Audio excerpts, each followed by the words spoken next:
القرآن۔ اور یہودیوں کا قول ہے کہ اللہ کا ہاتھ بندھا ہوا ہے، انہی کے ہاتھ بندھے اور ان پر لعنت کی گئی، اس بات کی وجہ سے جو انہوں نے کہی، بلکہ اللہ کے ہاتھ تو کھلے ہوئے کشادہ ہے، وہ جس طرح چاہتا ہے عطا کرتا ہے۔ اور جو کچھ آپ پر آپ کے پالنے والے کی طرف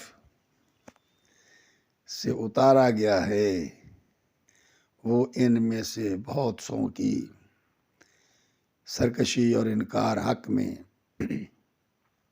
مزید اضافہ ہی کرے گا۔